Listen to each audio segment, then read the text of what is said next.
皆さんこんにちは。ドル旅第3弾ということで、沖縄県の離島宮古島へとやってきました。今回は2泊3日を500ドルで旅していきます。初めての500ドルということですが、この日の円相場が1ドル148円だったので、日本円で7万4000円となります。私事ではありますが、実は誕生日が近いということで、今回は幼なじみが誕生日プレゼントでここ宮古島へ連れてきてくれました。嬉しいを通り越してもう本当にありがたいです。その幼なじみには YouTube を始める前からいろいろと相談もしていたので、リクエストもあった沖縄県へ行けるということで、撮影も兼ねて今回宮古島を旅してきました。2人とも海が大好きなんですが、この夏は忙しくて泳ぎに行けていないということで、今回の旅のテーマはもう海、ひたすら海に行きたいと思います。この時期に海、そう思われる方もいらっしゃるかと思いますが、沖縄の海はまだまだ全然泳げます。ここ宮古島では11月ぐらいまでは泳げるそうです。海好きの方はもちろん、沖縄好きの方にはたまらない動画となっておりますので、ぜひ最後までご覧ください。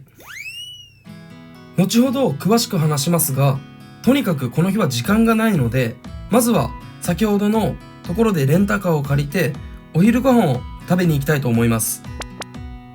西日本の振り返りということで、このドル旅という企画をお届けしておりますが、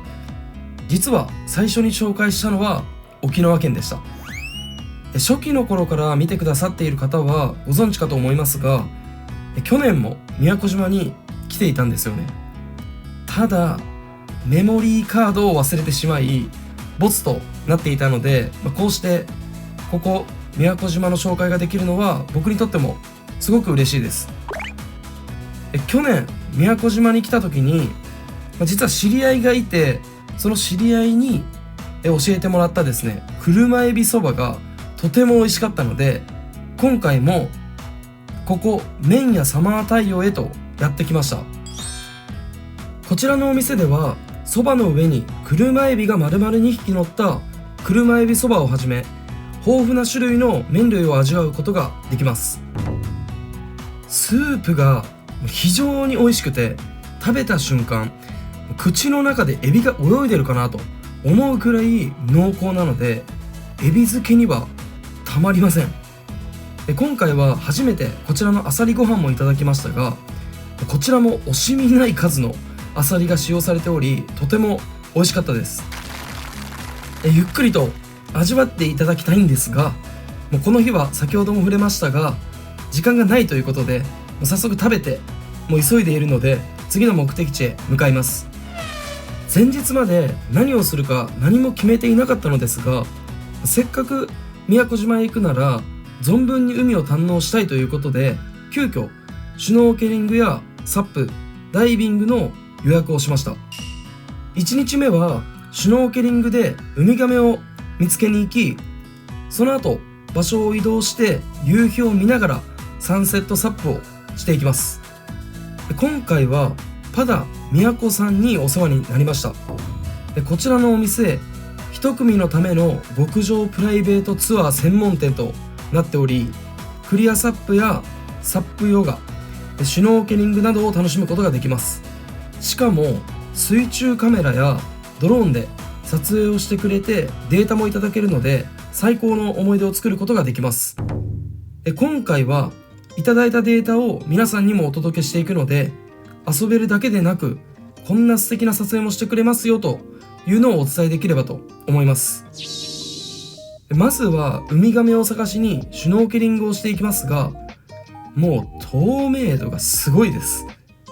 めちゃくちゃ綺麗で、感動していると幸運にもすぐにウミガメを見つけることができました。しかも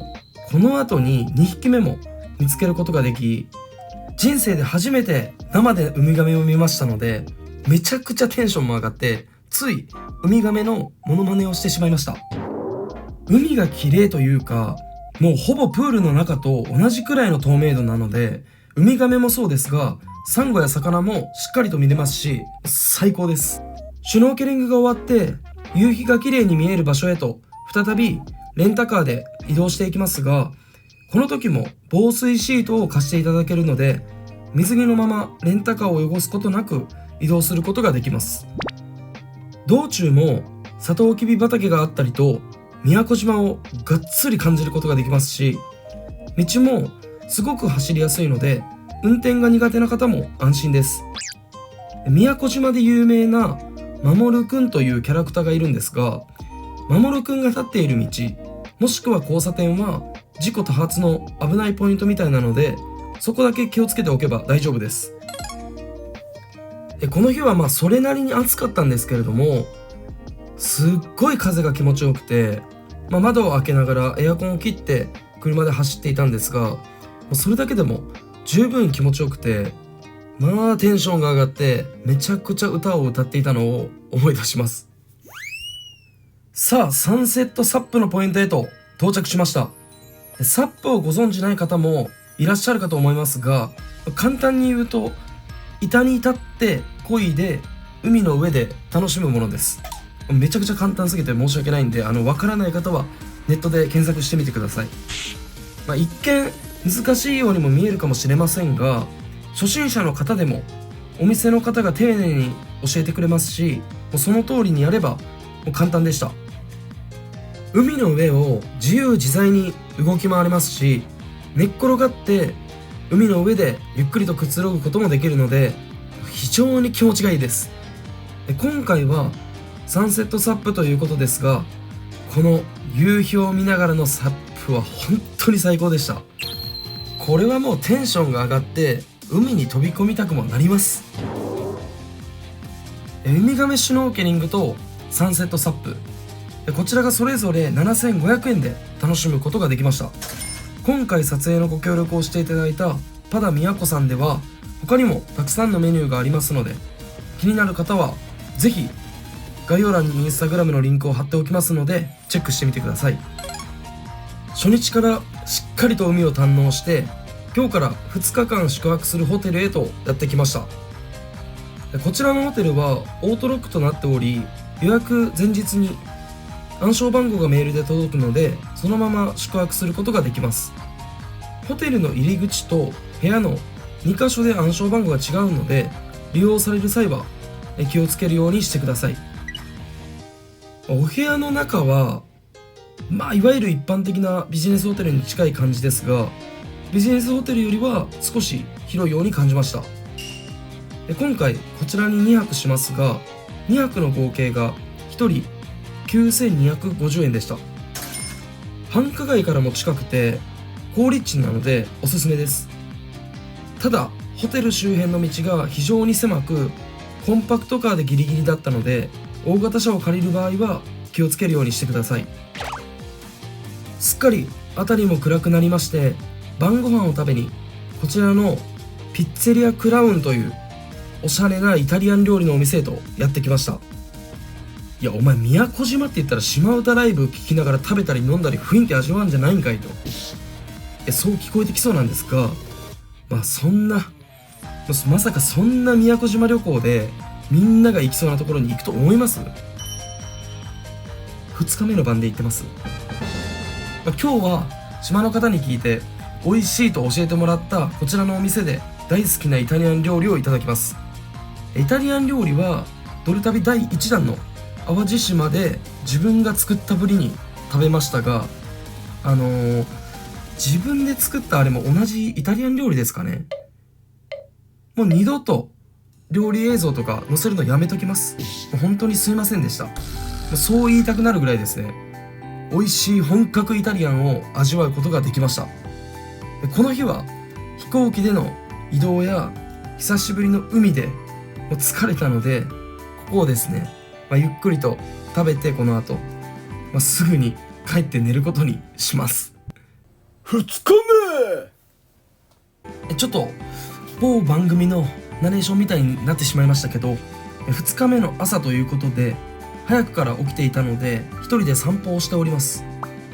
普段の生活で散歩したいななんて、一つも思わないのに、なぜか旅行の時は散歩したくなるんですよね。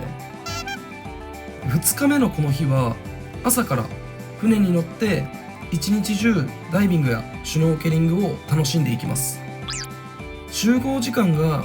8時なので、この後帰って朝ごはんを食べたら集合場所の港へ向かいたいと思います。今回のドル旅初めての2泊3日ということで、これ実は訳がありまして、ここ宮古島でダイビングはしたいねっていう話を2人でしてたんですよね。で、ダイビングをするには飛行機に乗る日はできないんですよ。なのでダイビングをしたい場合は、例えば1日目に移動してきました、飛行機で。で、2日目にダイビングをして、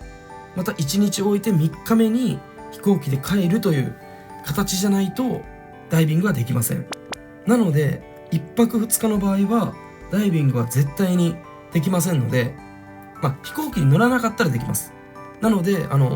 本島とかから全然泳いでたらできるんですけど、そんな人はいないと思うので、ダイビングをしたい場合はですね、必ず2泊3日用意して間の中日でするようにしてください。